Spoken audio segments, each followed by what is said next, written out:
Hadirin, Bapak Ibu yang dimuliakan Allah Subhanahu wa taala, selanjutnya kita akan uraikan tentang puasa Ramadan. Ya, puasa Ramadan, hadirin, Bapak Ibu yang dimuliakan Allah Subhanahu wa taala, adalah ibadah yang diwajibkan kepada orang-orang yang beriman seperti mana tertuang pada Quran surah Al-Baqarah ayat 183 di mana Allah berfirman, A'udzubillahi minasyaitonirrajim. Ya ayyuhalladzina amanu kutiba alaikumusiyam kama kutiba alal ladzina min qablikum la'allakum tattaqun.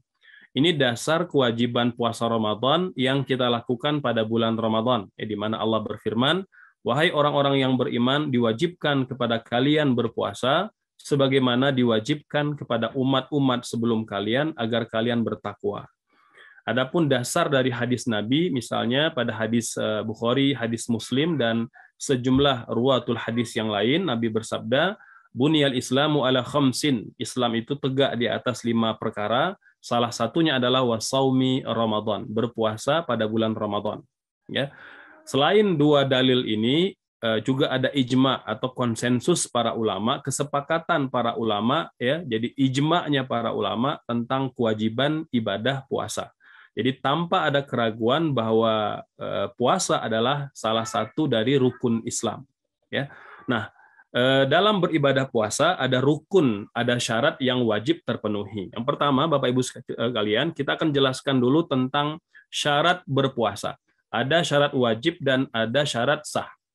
Siapakah yang wajib berpuasa? Yang wajib berpuasa ada 3 kategori atau ada 3 syarat. Yang pertama, seseorang itu beragama Islam. Kalau dia beragama Islam, laki-laki dan perempuan, maka wajib menunaikan ibadah puasa. Yang kedua, baligh atau bulugh, di mana seorang laki-laki dan seorang perempuan mencapai usia dewasa. Laki-laki ditandai dengan mimpi basah, perempuan dengan menstruasi. Kalau mencapai fase ini, maka laki-laki perempuan tersebut wajib berpuasa. Yang ketiga, berakal, ya. Ini berakal menjadi syarat yang ketiga, wajibnya seseorang beribadah puasa. Ya. Artinya kalau dia waras, ya tidak sakit mental, maka dia wajib berpuasa.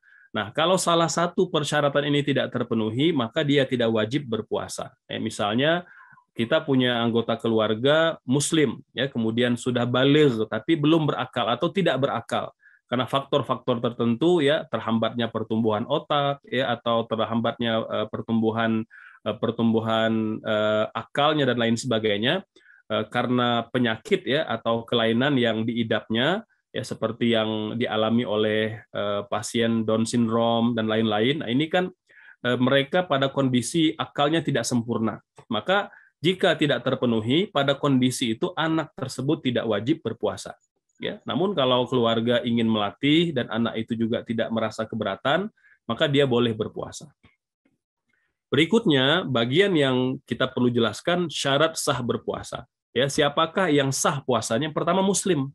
Ya, non-Muslim dalam pandangan kita tidak sah puasanya. Dia boleh berpuasa, namun tidak dinilai sebagai kebaikan ataupun amal ibadah. Yang kedua, berakal. Artinya, kalau anak yang belum berakal, maka tidak sah puasanya.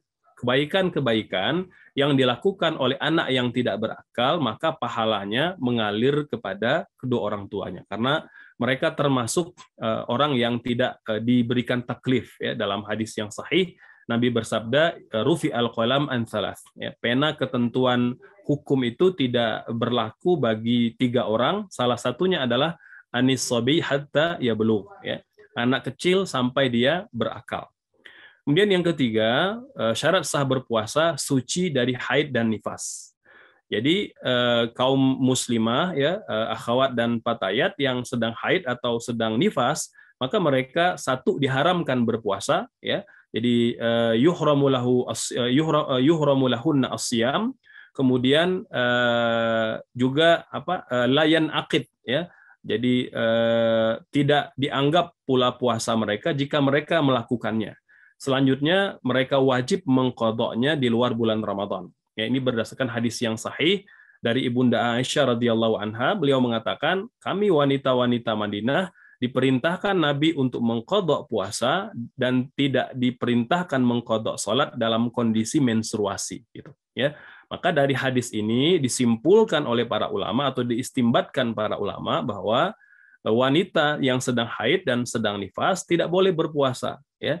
Jika beberapa waktu yang lalu kita sempat dihebohkan ada pernyataan seorang cendekiawan, ya, muslim, ya, beragama Islam, yang menyatakan bahwa tidak ada salahnya wanita haid dan nifas itu berpuasa. Nah, ini tentu bertentangan dengan apa yang dinyatakan dalam Al-Quran, dalam hadis, dan ketetapan para ulama. Ini tidak termasuk masalah khilafiyah mu'tabarah, ya. Ini tidak termasuk khilaf yang diakomodir dalam agama kita, ya, seperti mana penjelasan Imam As-Suyuti, la yungkaru al-mukhtalafu fihi wa innama yungkaru al-mujma' alaih. Kita tidak boleh mengingkari pada hal-hal khilafiyah yang mu'tabar, ya, yang diakui, yang diakomodir dalam agama kita, namun kita wajib menolak, wajib mengingkari kalau ada perkara-perkara yang di luar ketetapan-ketetapan para ulama. Ya, maka wanita haid dan nifas sepakat para ulama tidak boleh berpuasa dan tidak boleh menegakkan ibadah sholat sampai mereka suci. Ya. Kemudian yang keempat, bukan di hari yang diharamkan. Artinya tadi di awal kita sudah menjelaskan bahwa ada jenis puasa yang diharamkan. Ya, maka syarat sahnya puasa adalah berpuasa pada hari yang dibenarkan dalam agama. Selanjutnya rukun ibadah puasa. Rukun ibadah puasa ada dua. Yang pertama niat, ya. Yang kedua imsak. Ya, imsak artinya kita mulai berpuasa. Niat bagi puasa yang wajib harus sejak malam hari. Ini tentunya berdasarkan pendapat jumhur atau mayoritas para ulama dari hadis Rasul Shallallahu Alaihi Wasallam. Beliau bersabda, "Man lam yubayyid as-siyama qabla al-fajri fala siyama lahu." Barang siapa yang tidak mengikrarkan niat sebelum fajar, ya, maka tidak ada puasa baginya. Ya, meskipun kemudian seperti Imam Malik rahimahullah dan ulama Maliki itu memperbolehkan niatnya untuk 30 hari. Ya, namun pendapat mayoritas para ulama bahwa niat puasa wajib, ya, niat puasa yang wajib artinya harus dilakukan sejak malam hari sebelum fajar. Ya. Kapan memulai niat? Mulainya sejak terbenam matahari sampai sebelum terbit fajar. Itu durasi di mana kita diperintahkan untuk berniat. Dan niat tidak wajib dilafalkan, ya. Namun jika yang mau melafalkan niat itu disunnahkan, seperti mana uraian Syekh Wahab Az-Zuhaili, kata beliau, yustahabbu talafus biniyah ya idza kana istihdaran lil qalbi, ya, jika dengan itu dia bisa menghadirkan dan memantapkan hati, maka boleh melafalkan niat, ya.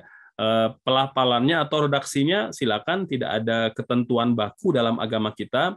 Di Indonesia para ulama kita berijtihad, ya, menawarkan sebuah niat yang lengkap, ya, berbunyi misalnya nawaitu sauma ghadin an adai fardhi syahri ramadhana hadhihi sanati lillahi taala, ya. Nah, ini diantara bentuk redaksi niat puasa, ya. Dan kalau ada niat yang lain, misalnya nawaitu sauma, maka sudah cukup, ya, dalam pendapat mayoritas para ulama, tidak perlu didetailkan. Karena dia tidak wajib dilafalkan, maka sebenarnya tatkala kita bangun makan sahur, ya, dengan niat akan berpuasa pada keesokan harinya, maka dia sudah termasuk niat, ya. Yang kedua, puasa yang sunnah dia tidak wajib tidak wajib dilakukan sejak malam hari, ya. Boleh dilakukan on the spot, ya. Ini seperti mana yang dilakukan oleh Rasul Shallallahu Alaihi Wasallam. Beliau pernah keluar rumah, ya, pada pagi hari tanpa berniat puasa. Ketika pulang, beliau bertanya kepada salah seorang istrinya, apakah ada makanan? Kata istri beliau, tidak ada makanan. Beliau menjawab, idzan fa'asum. Kalau begitu saya akan berpuasa, ya. Padahal hadis ini dinyatakan waktu itu sudah hampir menjelang sholat zuhur, ya. Nah, ini menjelaskan kepada kita bahwa puasa sunnah tidak wajib dilafalkan atau diikrarkan sejak malam hari. Kemudian rukun yang kedua adalah menahan diri dari segala sesuatu yang dapat membatalkan puasa. Yang pertama, makan dan minum dengan sengaja. Ya, makan dan minum dengan sengaja ini dapat membatalkan sholat. Ini termasuk pula memasukkan makanan ke dalam tubuh kita baik melalui rongga mulut ataupun rongga-rongga yang lain, selama dia jenis makanan, maka mayoritas para ulama mengatakan dia membatalkan puasa. Ya, jadi kalau masuk lewat mulut, maka sepakat para ulama itu membatalkan puasa. Namun kalau disalurkan melalui saluran yang lain seperti menggunakan suntikan atau menggunakan alat tertentu, ya, kalau yang dimasukkan itu zat makanan, ya, jadi al-ghiza gitu ya, sesuatu yang mengenyangkan atau makanan, maka dia membatalkan puasa. Gitu. Yang kedua, sengaja muntah. Nah, ini sengaja muntah membatalkan ibadah puasa. Karena kata para ulama, memasukkan sesuatu ke dalam rongga mulut atau mengeluarkannya, ya, sesuatu yang telah ada dalam perut, maka dia membatalkan puasa. Gitu. Yang ketiga, jima atau hubungan badan senggama di siang hari bulan Ramadan. Ya, suami istri yang melakukan senggama di siang hari bulan Ramadan, maka berlaku 5 konsekuensi. Yang pertama, berdosa besar karena telah melakukan penghinaan atau penodaan bulan suci Ramadan. Yang kedua, rusak puasa Ramadannya, tidak dianggap puasa Ramadannya. Yang ketiga, wajib imsak, artinya dia tetap wajib menahan diri dari makan minum sampai matahari terbenam. Ya, tidak boleh dia makan meskipun dia sudah rusak puasa Ramadannya. Kalau dia makan, maka berlipat-lipatlah dosanya kepada Allah Subhanahu wa taala. Yang keempat, ya, kewajibannya adalah mengqadha 1 hari puasa yang telah rusak. Dan yang kelima, ditambah dengan berpuasa 60 hari berturut-turut di luar bulan Ramadan. Ini 5 kewajiban bagi orang yang melakukan hubungan badan di siang hari bulan Ramadan, ya. Meskipun kalau kita melihat hadis Nabi, perintah pertamanya ataupun ketentuan hukuman bagi yang berhubungan badan di siang hari bulan Ramadan itu urutannya menurut jumhur dari membebaskan budak. Tapi karena kita sudah lagi tidak ada perbudakan, maka ke opsi yang kedua, berpuasa 60 hari atau 2 bulan berturut-turut tanpa jeda, kecuali uzur syar'i, ya, seperti sakit, kalau wanita menstruasi gitu, ya. Kalau mereka punya uzur, maka tidak dihitung uzur itu, dia tetap dianggap sah. Namun orang yang meninggalkan puasa tidak berturut-turut, maka tidak dianggap puasanya. Ya, jadi 60 hari ini harus dilakukan secara berturut-turut. Dan mayoritas para ulama mengatakan berpuasa 60 hari itu wajib tidak hanya suami tapi juga istri. Ini pendapat Abu Hanifah, Imam Malik, dan Imam Ahmad Ibnu Hanbal. Ya. Meskipun Al-Imam Syafi'i rahimahullah mengatakan walaupun hubungan itu dilakukan oleh sepasang suami istri, namun kewajibannya hanya bagi suami. Ini berdasarkan keumuman hadis, ya, yang menjelaskan tentang denda atau ketentuan bagi yang melakukan hubungan badan dengan istrinya di siang hari bulan Ramadan. Ini yang ketiga. Yang keempat, sengaja keluar air mani, ya. Orgasme atau onani, ya, yang dilakukan pada bulan Ramadan berdosa, kemudian rusak puasa Ramadannya, kemudian dia wajib imsak sampai sore hari walaupun sudah rusak puasa Ramadannya, dan wajib mengqadha puasa yang ditinggalkan atau yang dirusak pada hari itu di luar bulan Ramadan, dan tidak ada baginya kafarat. Ya, ini kesepakatan para ulama. Selanjutnya, haid, ya, wanita haid dan nifas ini juga hal yang perlu dihindari, artinya kalau dia terjadi dia membatalkan ibadah puasa. Dan yang terakhir, murtad, ya, orang yang murtad maka batal puasanya. Hadirin Bapak Ibu yang dimuliakan Allah Subhanahu wa taala, ada 3 orang yang dibolehkan tidak berpuasa, atau 3 kategori yang diperbolehkan tidak berpuasa. Yang pertama, orang yang sakit. Orang yang sakit kalau dia berpuasa semakin parah sakitnya atau tertunda pulihnya, boleh tidak berpuasa. Seperti mana isyarat Al-Quran dalam Al-Baqarah 185, ya, di mana Allah berfirman, "Faman kana minkum maridun aw 'ala safarin fa iddatun min ayyamin ukhra." Orang yang sedang sakit dan orang yang sedang bermusafir boleh tidak berpuasa, kalau tidak kuat maka kewajiban mereka mengqadha puasanya di luar bulan Ramadan. Ya, bepergian yang dibolehkan meninggalkan puasa, pertama safar yang mubah, bukan dalam rangka maksiat. Ya, misalnya kalau ada tujuan maksiat, maka dia tidak dibenarkan mendapat rukhsah dalam safarnya. Yang kedua, pendapat jumhur ulama atau mayoritas para ulama, jarak tempuh yang dilakukan minimal 89 km. Ya, meskipun Imam Abu Hanifah punya pendapat yang berbeda, beliau mengatakan harus 135 km atau perjalanan 3 hari 3 malam, baru boleh mendapatkan rukhsah sebagai musafir. Ya. Namun pendapat mayoritas para ulama ya mengukur jaraknya adalah 89 km. Berikutnya yang boleh tidak berpuasa orang yang sudah tua renta ya atau yang sakit-sakitan tidak ada harapan sembuh. Orang yang sakit, orang yang bepergian boleh tidak puasa, konsekuensinya mengganti puasanya di luar bulan Ramadan. Ya, qadha. Sementara orang yang tidak mampu hanya membayar fidyah saja ya, memberi makan satu orang miskin setiap hari yang dia tinggalkan. Nah, bagaimana ibu hamil atau menyusui? Ibu hamil atau menyusui termasuk orang yang dibenarkan tidak berpuasa, namun konsekuensinya ditetapkan berdasarkan dengan kondisinya. Ibu hamil yang tidak berpuasa karena tidak kuat berpuasa, kewajibannya adalah mengqadha puasanya di luar bulan Ramadan. Sementara ibu hamil menyusui yang tidak berpuasa karena bimbang pada bayinya, maka dia punya dua kewajiban. Satu, kewajiban membayar qadha puasa, dan yang kedua membayar fidyah sejumlah hari yang ditinggalkan. Kondisi yang ketiga, ada ibu hamil menyusui tidak berpuasa karena dua alasan. Satu, tidak kuat berpuasa. Yang kedua, bimbang pula pada bayi atau janinnya. Dalam kondisi ini, maka kewajiban wanita tersebut hanya mengqadha tanpa membayar fidyah.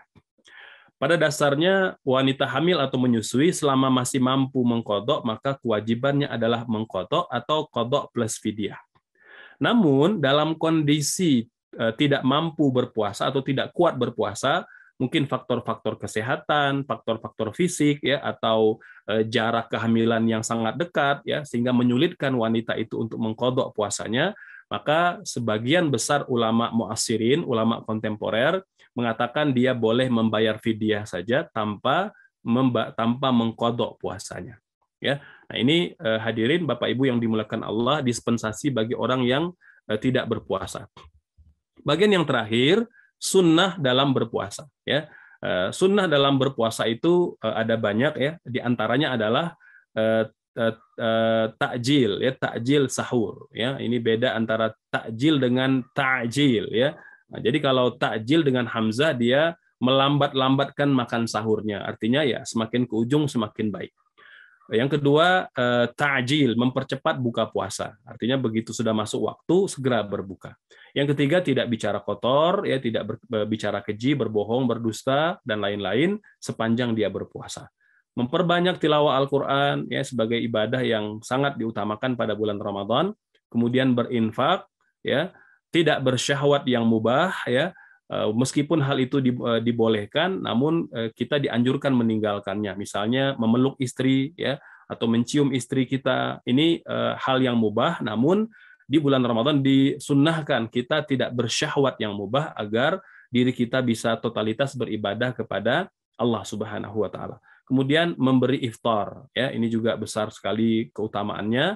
Nabi bersabda, barang siapa yang memberi makan atau mempersiapkan hidangan berbuka puasa untuk orang yang berpuasa, maka dia akan mendapatkan pahalanya dan pahala orang-orang yang diberi hidangan buka puasa tanpa mengurangi pahala mereka. Ya, hadirin muslimin, Bapak Ibu yang dimuliakan Allah Subhanahu wa taala, demikian penjelasan tentang fikih puasa bagian yang pertama. Insya Allah kita akan lanjutkan pada bagian yang kedua pada kesempatan yang akan datang. Demikian, wassalamualaikum warahmatullahi wabarakatuh.